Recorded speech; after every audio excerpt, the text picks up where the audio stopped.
All right, let's keep going with this. Have lots and lots of sex. Well, but that's Sterile that's sex. what you said. Sterile. Although not as much as a married man. Right, exactly. But this is what you were saying, is that's how it turns to the anti-woman. Yeah. Because it's not about the despair. The way that you find meaning is then by disparaging the people who have victimized you, right? In any victim-victimizer sort of narrative, when there is no actual victim and victimizer, and it has to be sort of put together artificially, then the person who self-perceives as the victim is very likely to then strike out at the person who they perceive as the victimizer. And so for a lot of the red pill men who perceive the woman, the great woman, as the victimizer, the idea is that you lash out at women by having lots of sex with random girls and basically treating them like trash. And it's... This is a bizarre version of events, isn't it? So what he's effectively claiming here is that the MGTOW movement is like the social justice warrior movement, in that if you find yourself in a position that you don't like and you are looking for a reason that it's happened, and you have to make one up like social justice warriors do, then by default, you sort of reach for the closest thing. And for the MGTOW, it's women, right? Because they're mad that they're not having sex with women. Therefore, these incels. It's funny that they refuse to say the word incel here, at least so far. It's so bizarre. But these incels are mad at women. Therefore, they lash out at women. If you won't have sex with me. I don't even understand what he's claiming here. As I talk this out, it makes no sense. I tried to give him the benefit of the doubt, and I still couldn't do it. Because ultimately, if you're talking about incels, then that's a different problem than MGTOW. Because MGTOW, it includes incels, but it's not all incels. There are lots of people involved who have had sex or are having lots of sex now, but they're just not settling down. And if that's the problem that you have with it, that's fine. One of the things somebody just offhandedly mentioned was that, yeah, they're having lots of sex, but it's sterile. Don't you understand that it's not producing children? And I guess I think the bigger question here for these people would be, if you could sit them down and you could really have a discussion, or a real one, with these people, I guess the discussion would be, what do you think society is supposed to look like at this point? Because the reality is, what they're talking as if it's 1954, and all these people are going like, oh, these kids, they're going to the sock hop, and my goodness, they're just rutting like animals. We have to bring it back to... I don't think they know what society they're looking for at this point. The bigger question here is, what is society to us anymore? Because so far, in my lifetime, it's always seemed like random happenstance, where a bunch of people are just doing whatever they want, and the majority sort of keeps everything in check and says that there are guardrails beyond which you cannot go. And it's all for convenience's sake. That's not a real society. Not really. A real society isn't just a bunch of people who make money on each other. It has to be more than that. It's got to be it, and it can't just be us continually claiming that the nuclear family is the linchpin of it all, because that's not society either. I can go out into the middle of the wilderness with my family, but I'm not going to call that society. So it's this weird conflation of issues where, on the one hand, what they're focusing on is the nuclear unit, and on the other hand, they keep claiming that we've got to stop complaining and settle down and eat the bugs, effectively, buy the new car, because if you don't, something bad will happen to society. Society will collapse on some level, but I don't know what they're talking about. Okay, because they said that it's okay with them, but that doesn't. I've never understood the argument that it relieves you of responsibility for treating a woman well just because the woman has consented to be treated badly. But he's right about the despair. This is permeating the right. It permeates the politics of the right. It's the idea is basically it's all over. They think of people. You know, I will say that last point was true. I think that was an excellent point by Ben Shapiro, which is that if you are the kind of person who is a man who is sick of it all and he's walked away and you're doing your own thing and you cannot take the madness that is modern dating anymore. I hear you. I get it. It is not an excuse for you to then treat women badly based on the fact that these mentally ill women are giving you consent to do so. At the very least, you don't get to keep the high ground. If you're going to just say, hey, I'm just a man living in a world, living in a universe I was slapped into, and I'm trying to get as much as I can out of it, you don't get the high ground, but that's fine. If you're going to treat everything like a business transaction, treat everything like a business transaction and say, she said it's okay, I'm going for it. It's not my problem to say that this person is clearly mentally ill, and it's not on me to say no to a relationship with her or a non-relationship with her. That is a great point. You just don't get to keep the high ground while you do that. And I have seen people occasionally. I'll see somebody who actually attempts to do that, who says that they're still a good person, but they're doing a lot of things that are not helping the situation. Basically, Ben, like you and me, are sitting on an ice floe, kind of floating out as the ice, melts away, because we're sitting around thinking about civil debate and, constitutional governance, and they think that's all over now. And their despair permeates the right. And I listen to a lot of these young guys, and they're talking about bringing back monarchy. They're talking about, they're king. I know you look. What? I didn't say anything. I didn't say anything. But we had monarchy. It's not that great. It actually isn't. If you think our elections are bad, wait till you see the beheadings. Because that's how most of the kings of England were killed. Yeah, I know. I mean, that's fine. I'm not saying we need an imam or a sheikh. Honestly, this whole conversation would be putting me to sleep, but I can't go to sleep right here. I need my Helix sleep, man. Oh my God. Okay. We'll push ahead in a second. I guess the question that I have for Andrew Klavan at that point is why is the right so full of despair? In theory, there's a lot of wins right now, right? There's a lot of winning going on in terms of conservatism. Roe v. Wade was pushed back. That was handed right back to the states. Trump did win. That was a giant populist win. And then 2020 happened, and yeah, of course, over the last 4 or 5 years, things have been really bad. But the obvious question is, why didn't that rile up the right in such a way that they're feeling positive about what's going on? Because usually that's what happens, isn't it? Usually what happens is, if you look at a timeline of revolutions, it's when things get better that things get dangerous for the establishment. A lot of stuff started to finally get better under Trump, and whether you like him or you don't like him, he was a great president. The numbers added up under Trump.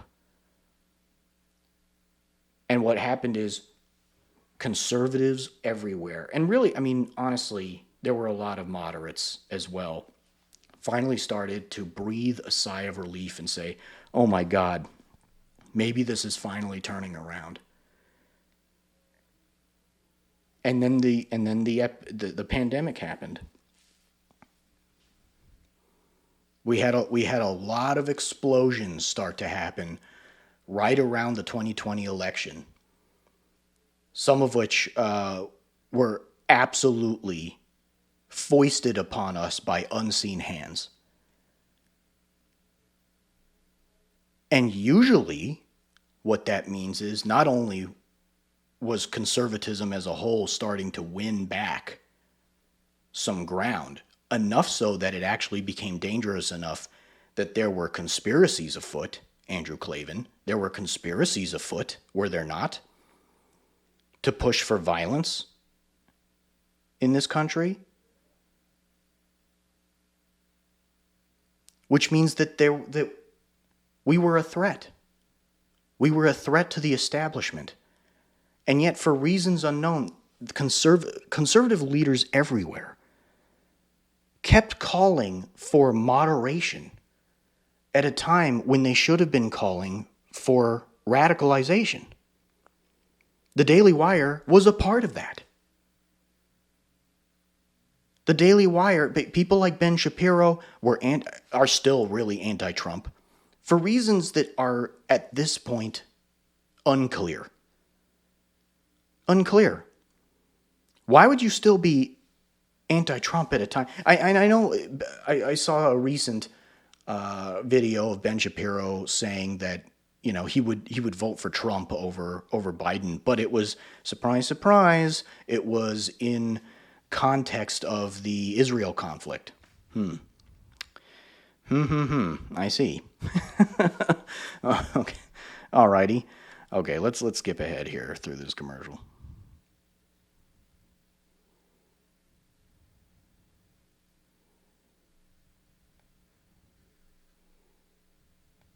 I feel like I'm pretty in the. Oh, yeah. Oh, yeah, no, it's a big Am I missing? Like, I Yeah. feel like I've totally missed this. Yeah, When that's did- their when- whole position. They think that but what marriage men is are a... what men are anti-marriage? Well, yeah, that's the point. They shouldn't be, but it's... No, but he's right. This is true. All the guys that pop up on our Twitter feed. But tell me, I'm actually missing this. Well, this is an I argument didn't that know Pearl the was marriage making, thing. for Is I'm very example. pro-marriage. Pearl made that argument. Yes. She made Okay, the so argument men should not get married. Okay. Because the institution. But are men listening to that? Like, are men saying that men shouldn't get married, or is that a woman saying that a man shouldn't get married? Well, I think that there are examples of men saying it as well, but I think Pearl is sort of a prominent, one of the prominent voices. A lot of the but people I she's hear not married. No. Yeah. Okay. So then that I think that's a huge thing, right? I mean, obviously. I'm not a huge fan of Pearl either. I've seen some of her stuff, and I don't know how much of it is real and how much of it is not. Like Nick Fuentes, it's always the old question, right? How much of this is a grift and how much of it is real and how much of it is just like internet antics so that you get eyes on. I guess the question, this is a bizarre point too, because the question is here that she's asking is, well, is a woman telling men not to get married? Well, I guess the question is, why does Pearl have an audience at all? Right? I mean, once again, classic conservative misses the mark, and instead of asking herself, why is this popular? What is going on here? What are the train of events that have scared people out of a very natural, organic contract in life, which is to mate with somebody for life and to say, we are going to trust each other and build together a legacy, however small, however large. We'll do it together, and because we need somebody to be able to fight the world abroad and come home to. We need to be able to have some intimacy with somebody out there. And I mean, you got to think about it that way, right? You got to think about the fact that there are so many men out there who crave intimacy just like women do, who have said, in many cases, having gotten a taste of what it's like, by the way, who have said, I don't want it anyway. I don't want it at the price that it's at. I am not willing to put all of my life and all of its efforts and all of the things that I have built on the line so that I can have some pillow talk with somebody at the end of the day.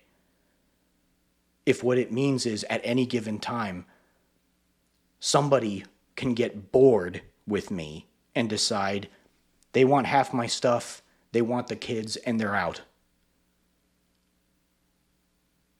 Or they'll just decide that it's okay to cheat on me because, after all, I failed to do something. Somehow, as a mortal human being, I didn't do enough. And that's a very good reason for women to cheat. It's interesting because the thing is, people do talk like this. I have seen it. I think it's called the female dating strategy on Reddit. They could have done an episode on that. What the hell are you doing yelling at men for? And I think it just seems like, I don't know. There's still a part of me that thinks that this whole thing is a grift. That this is just that we have gotten to such a crazy point in our in the internet's lifetime that now it's all fake. Now entertainment is just rage baiting because, after all, it works. It works. Here I am talking about it. It's why I didn't make a channel for so long. There was a point where I wanted to, and I just thought that part of it was I just thought, how much of this is really true? How much of this is real, and how much of this is them baiting me into reaction and thinking about them and living rent free in my head? I can't tell anymore. I really can't, because the arguments are so stupid that I don't know if it's real. It's like listening to people that don't have kids tell you why you shouldn't have kids. Like, it doesn't really work, right? Because when you're telling them about what changes inside of you when you get married, and I think it's very easy to gravitate towards that. That is a feminist message, not to get married. And if her argument is, if your quarrel is with the courts, I could agree with you. Like, the courts have done tons of things that are awful that I disagree. I don't even agree necessarily with the courts taking marriage at all. It was a church thing, and they took it, and this is how we ended up with gay marriage rights, which I'm very much opposed to. Well, I would say that a big part of the red pill thing that we would all probably agree with is they diagnose actual problems. Right. So when Pearl or other people in the movement come along and say, this is a major problem in society, Right. I almost always agree with them. Yeah. It's when they get to the prescription that I think that it falls apart. The prescriction being, lashing out at women generally, or embracing despair, or not kind of nihilism. It's a feminist message. I mean, that is a fundamentally to be anti-family. I don't understand how you could identify as a conservative at all, because everything that the left is trying to do, every Marxist principle, every feminist principle is about disrupting, the family unit. It's what connects everything from the climate change lobby to don't have kids, the planet's going to die, to feminism, be like men, we should be like men. It's all a disruption of the family unit. And if you are now arguing in favor of something that's fundamentally Marxist, then you have to examine whether or not you're conservative at all. That would be my pushback on that. What we're trying to I haven't heard any men say that they're anti-so maybe I need to just... No, I Yeah. So isn't it interesting that so many times in conservatism they have to constantly bring it back to some right-left argument? And if you don't, it's almost like, what the hell are you even talking about, right? Why would I even discuss this if this wasn't couched in some kind of right versus left paradigm, where all of a sudden it's conflation. It's always conflation, right? It's never just men are getting a raw deal with women, and what they are telling you is that they are having a bad time, that the dating arena sucks. That's all. That's it. And if the dating arena sucks, and the quality of women suck, and it's depressing and sad in a world that is already depressing and sad, people do not need to load up their plate with even more depression than they already have. That's all they're really saying. And what do these professional con artists do? They got to make it into Marxism. Well, Marx also wanted the destruction of the nuclear family, which is true. He also believed in that. So now you're being a Marxist. Uh-oh. It's so interesting that the entire argument for this ultimately is that hyper consumerism, right? It's all hyper consumerism. You gotta buy the car. You've got to buy the new car. Yeah, the prices are bad, but everyone else is doing it. Look at everybody else's brand new car, don't you? What are you gonna do? Walk off the lot without a brand spanking new vehicle? You've been here all afternoon. What are you, stupid? What are you, a failure? You're a successful person. You got to show that with your brand new 2024 model car. It's interesting, right? It's interesting that it all comes back to money somehow in some weird, sick way. I don't want to give them press because they're all jerks to me online. Okay. But there are a handful of these guys, and the irony of it is they put themselves out there to be these big, virile, pinnacles of masculinity. But they're anthropologists. Oh man! Before we get to this point, I do remember this now. There was a little moment before that I didn't even discuss where it turns out that, surprise, surprise, Michael Knowles, the Catholic, is a monarchist. That was something that Andrew Klavan was sort of hinting at with Knowles.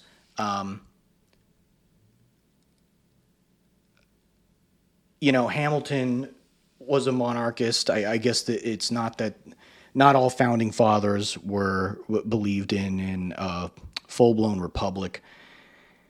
And thank God for Hamilton, that Hamilton did a lot of things and brought a lot of interesting points to the table at the time that made a lot of sense. He was very concerned that we were not going to have a functioning government. That was one of the reasons why he was a monarchist. In today's political arena, if you are still a monarchist, you are a moron. You are a moron. You are a political child. It's not a good idea.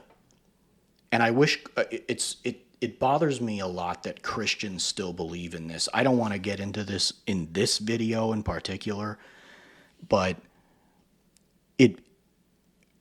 almost everything you say, once I find out that you are a modern monarchist, really what it is, it's just memeing.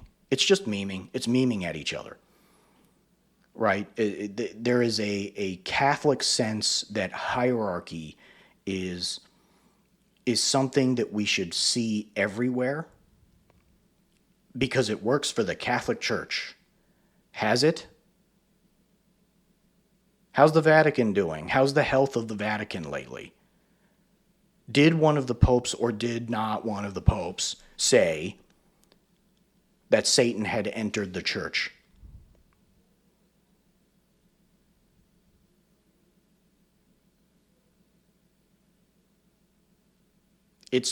It's really something, man. It's really something. I should say here that I am a Catholic. And I joined for reasons we won't get into right now. It was really more of a question between Protestantism and Catholicism, and I chose Catholicism. You know what? I will just say this. I chose Catholicism because there is a stability to the theology of Catholicism that does not exist in Protestantism. Ask a Protestant why they are what they are and what all the words in their names mean. When you start getting things like, Reformist, Lutheran, Third Presbyterian, and every single one of those words means something to them that means only something to like 30 people in that church.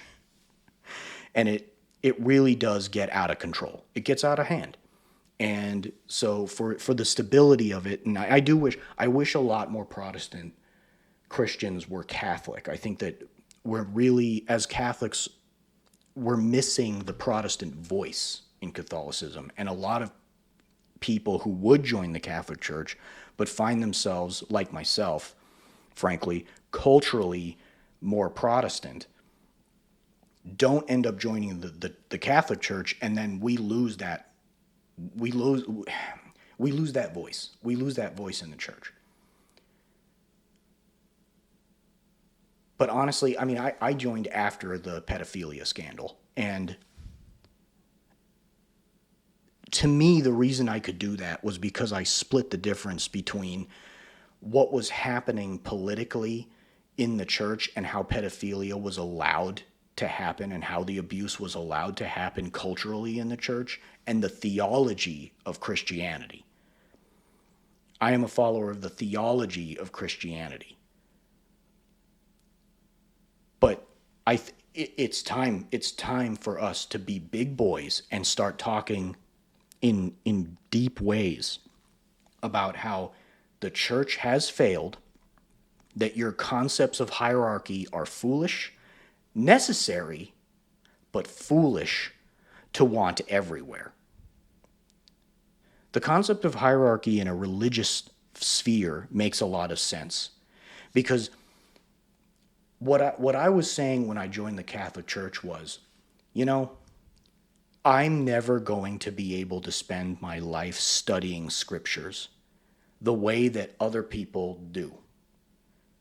And you need an expert's opinion on the scriptures and to decide what other people should believe. We do have to sort of have a sense that somebody knows what they're doing. And that's great for religion. It is not great for governance. Government needs to be the opposite. Now you need everybody's voice in on it. Hey, I'm going to be affected this way when you pass this policy. Hey, I'm going to be affected that way when you pass policy. Because the simple fact is, what Michael Knowles, as a Catholic, when he advocates for monarchy, the irony is that what he's really advocating for is top-down governance, and I guess I would call it a sort of, I don't know, Marxist ideation of a government that controls things and decides who gets to do what and why. What exactly is left in that equation for Americanism, for the American concept of freedom and liberty? I don't know what this guy is doing on the screen. I don't know how he got there. It's completely confusing. This guy is first of all, if you still believe, and again, we're back to the original problem, which is this even true? Is this even right? Or is he just saying this because he thinks it's cool to say it with other Catholics on the internet? Does this get him eyes on? Does this have a certain appeal with a certain group, and they're just farming interest? They're just farming interest in and getting eyes on for their stupid little videos. I don't know. Is fundamentally, for lack of a better word, gay. Right? Their anthropology is fundamentally sterile, and it's saying, yeah, we shouldn't get married, we shouldn't have kids, we should just have sterile relations with random women, and so it's kind of how the. Ladies and gentlemen,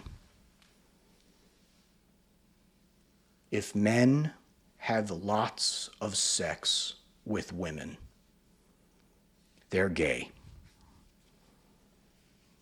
Michael Knowles.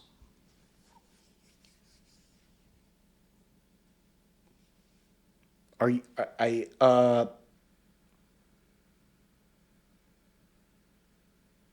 You know what? I'm not even going to deal with that. That stands on its own. That stands on its own. Irony that, you know, we end up at the topic that no one's allowed to name anymore that Matt made a movie about. And, you know, people say, well, that's so crazy, you know, we should dial that back. But that's just a consequence of the very same sexual revolution that has said for many decades now that men and women are exactly the same, which comes from feminism, right? So Horseshoe theory. Totally, yeah. I mean, it's the logical conclusion of Gloria Steinem is these red pill bros, and they don't even realize it. Well, I'm radically pro-marriage. What I run into a lot, I mean, whether these people. I don't think that's even true of red pillers. I think that red pill people who talk a lot about family life and what it means usually are talking about the fact that they wish a lot more women were homemakers and that they should be at home taking care of the children and making dinner. That they should be in charge of the household. I don't think that anybody's making the claim that men and women should be the same in the red pill community. I don't think that's what people are saying. I don't know why he said that. Now maybe I'm missing some little argument from the internet, and I don't spend enough time on Twitter, but now I'm really confused. Identify as red pill or not doesn't really matter. But when I talk about marriage on my show and I promote it and I talk about my own experiences with marriage, I hear all the time. I mean, the comments are full of people who are conservative who are saying, "Well, that's just your experience. That's a you got lucky. You have it easy." Yes. And so you're trying to trick men into this deal that isn't going to work for them just because you happen to find a good woman, and that's the kind of defeatist mentality I hear it all the time, Yes. all the time. And what I want to say to these men is like it's an easy way to dismiss it, but we're all married in this room, we're all happily married. So we didn't get lucky. It's like you have to work at it every single day. It's a choice that you make, and there's a lot of women out there who are looking to make that choice also. So it's very easy to just kind of It's also, get back it's to- also get back though, to- this, Now, maybe he just didn't get to his point because he was interrupted, but honestly, he was taking too long to get through what he was saying. And the interesting thing I find here is that what he does is he does not explain how he met his wife, how easy it was or not easy it was. Because, if you think about it, that's really what a lot of men probably would love to hear at this point.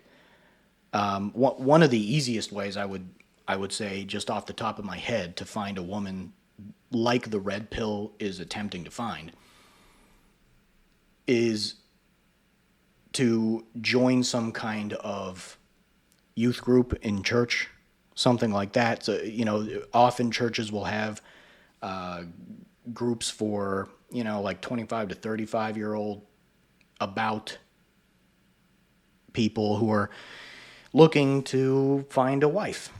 That might be, that's sort of like the religious version of dating, and there's a lot of ways that you can sort of casually go to those things and try to meet people. I think that there are a lot of people who are sort of uncomfortable with that idea, especially, the simple fact is, if you're not religious, that doesn't apply to you.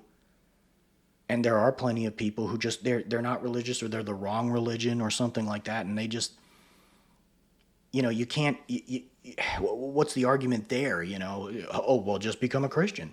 You'll find what you're looking for if you become a Christian. It's not that easy. It's not that simple. And I say that as a Christian. What are you supposed to do? Honestly, if you're not really a Christian and you start going to churches and saying things like, "Well, I'm not really religious yet. I'm trying, but what I'm really looking for is a wife to serve me." I don't know. That's not really a good look, but it's fascinating to me that this is a 15-minute video, and not one time does somebody say, hey guys, it's not that hard. Just do what we did. We did blank. Point, actually. So I'm going to back your point before you back your own. So the real question is why that's arising on the right. You understand why that revolutionary movement exists on the left. Kant has spelled it out. It is fundamentally a Marxist movement that seeks to destroy the institution of marriage in order to level all of society so that you can build up, based on the ashes, some sort of weird scrap heap of new creation. But the question is why that's happened on the right. So he's back to Marxism, and the obvious question here is, so what did capitalism do? What did hyper-capitalism create? Are you going to tell me that feminism is really just is something that came out of Marxism? Eventually it did. Eventually that's what it turned into. But if you look at the early feminist stuff, what it's complaining about is hyper-capitalism. The book that actually really touched off feminism in America is The Feminine Mystique by Betty Friedan, which was published, I think, in 1963. And its major complaint was that you had a bunch of women who were sort of left at home watching daytime television because society had changed so fast and technology had changed so fast that homemaking had become easy. That was the whole point, was, if you look at all the commercials from back then, everything was about the ease of use. And this is when daytime television developed, was back in the 50s and the 60s, where women had so much time on their hands left over that they didn't have before, that they wanted to do something more with their time. But what was happening was they started looking around and a lot of avenues were closed off to them, right? There were all of these things, like, a lot of women were saying, well, maybe I could get a day job now that the school is doing what parents used to do in agricultural societies, and it effectively stands as a daycare. I could get a job too. The house takes care of itself almost. I'm really just sort of the pusher of the vacuum at this point. What the hell is the point of me? And that is what actually caused feminism, and it made a lot of sense. It made a lot of sense. There was also a lot of divorce back then, and what was happening was, the way that divorce was falling out with people, women were in a very vulnerable position because the courts would say, well, who made the money? And it was always the man, and so they go, well, that's really his money. And so it would put the woman into this incredibly vulnerable position. And that wasn't everywhere, and it wasn't all the time. I'm talking in very general terms here, but feminism didn't just come out of nowhere. And a lot, and I'm not saying that, the destruction of our world came from technology, but it was ultimately hyper-capitalism and marketing that said, we will make your life easier at any cost. We will make your life easier, and we'll make it so cheap, that really spawned a lot of this stuff. So every time they keep going back to Marxism, just try to remember that's not what happened. And this is where I agree with Drew, is that because the right, and this goes back even to some of the Taylor Swift points that you were making earlier about why the right is getting Taylor Swift and Travis Kelce wrong, just imagistically. Yep. I mean, I now agree with everything you said about Taylor Swift. But the reason that that's happening is because since every institution has now been fundamentally taken over by the left, or at least that's the belief of the right, if you extend that to every institution, that extends even to like the most important institutions, right? The right is looking and they're saying every institution that we once relied upon wrested out of our control, including things like church, right? Things that were very fundamental to our lives, wrested out of our control and then militarized against us. And so that's sort of the argument that the red pillars are making. What they're saying is that the institution of marriage was wrested out of our control and then perverted and used against us, in the same way that they're arguing that about the government, or arguing that about the church, or arguing that about the universities or the press. 13 and a half minutes in, this guy finally gets it. This guy finally starts to understand what's going on. The real question here is, Ben, what's left? If the left has infected every major institution of any kind of real power, and it feels like conservatism, while very popular in the nuclear family and with people of certain groups, has been sort of pushed out of the PTA systems, out of the churches, out of the schools, if it's been pushed out of government, if it's been pushed out of the office buildings, what's left? What is left? The problem is that when it comes to marriage, because it's so personal and because in the end, there is no substitute for it, you can't just despair of the institutions and say build a giant alternative in the way you have to actually do the thing that conservatives really should be doing in nearly all of these modes, which is seize control of the institutions back. So the big debate that's happening right now on the right is, can we do that with these institutions, or do you burn them to the ground? And it differs institution by institution, right? I think most of us in this room would say, like, the university system, go ahead and burn it to the ground. Or the legacy media, go ahead and burn it to the ground. But when it comes to the institution of marriage, you can't burn it down. That's not something you can burn down. Well, it's not. So obviously, it goes without saying that the red pill community is not saying that to burn down the institution of marriage. What they're saying is that the prices are bad and I'm not buying. That's very different. That's very different. And for some reason, conservative talking heads have never been able to understand that, ever. I've never been able to understand why conservatives have had such a focus on buying things all the time, you know, buy in no matter what the cost. I remember way long time ago when listening to like AM conservative talk radio,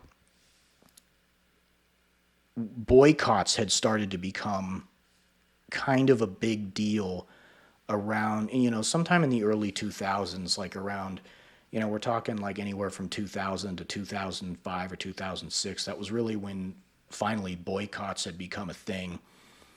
And it was mostly leftos. It was mostly leftists. And the big conservative radio talking point was, isn't that stupid? Isn't that dumb? This is why you never see conservatives boycott, because we don't give a damn about who makes our products. What we care about are prices and whether or not the price is low enough. Right? And if you've listened to any of my other stuff, at one point I told you the story about my dad telling me that the reason that conservatives had won the debate in some ethereal, stupid way at the PTA meetings and the school systems and all of these places of power that Ben Shapiro is talking about here is because the conservatives left those places to go to work.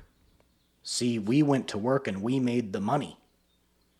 There is something so sick and mentally ill about conservatism in this way. It's so bizarre. Ben Shapiro here, by the way, is very right, though, that what we should be doing is trying to take those places back. But these conservative talking heads sure did not help the situation. They gave it all away. They gave it all away. They kept telling us it doesn't matter who makes the products, and it doesn't matter. Don't ever boycott anybody. Don't worry about that. That doesn't matter. Go for the lowest price. Go for the lowest price. And what happened? Well, over time, that's what we kept doing. That's what we kept doing. I never liked it, but that's what, and people would nod their head. Yeah, I guess that's true, huh? It's a moral thing to go for the lowest price at any cost. And it doesn't matter where your products come from and whether or not it's made with slaves and whether or not it's being sold by somebody who turns around and gives all of that money that you've been giving to it all year to Hillary Clinton or Obama. Doesn't matter. Doesn't matter. Close your eyes and shut your ears. And then complain when it all goes wrong. And who's there to pick up the pieces and make even more money off the problems? Well, the Daily Wire, of course, all the conservative talk show hosts who said, hey, let things go to hell. Let it. What's the difference? Constitution invented by man, for one thing. Right, exactly. Yeah. And so you actually have you can burn it, but you burn civilization with it. Exactly. And so I think that what's happened is a broad category error that the right has made. In being anti-institutionalist broadly, you're starting to see the most right-wing edges of the right wing say, well, that includes all institutions. Mm-hmm. Yeah, it's interesting, isn't it, that for them it seems like they don't really care about the individuals involved anymore, that like Marxism, all that matters to them for some reason is the end goal. And I think that is one of my biggest problems with people like this, with conservatism today, is that as much as it complains about Marxism, what it's actually doing is arguing for a very Marxist worldview that says we don't really care about the individual so much anymore. What we care about is getting to some perceived end goal. And that's never what conservatism was supposed to be about. Conservatism was supposed to fight that. That's what Marxism is. Marxism says we don't really care. The sacrifice of the individual does not matter. We don't care. What we're trying to get to is a utopia on Earth, a true, fully just system that is perfect. And in order to get to that perfection, we got to break some eggs to make that omelet. And what conservatives say is, no, the focus is always going to be on the individual. And the reason for that is not because of this sort of anti-Marxist viewpoint that says that you're wrong about the free market economy or something like that. The real reason for that is actually because we believe in a personal God, that our relationship personally with God has to be protected, that is the focus of society, that is the main focal point for everything that comes afterwards, and that you have to be free to worship God as you see fit in order to have a relationship with him. That's what it comes down to. And for these people, they have completely forgot that, and they have completely forgot to the point that they have ultimately become the thing that they are fighting against.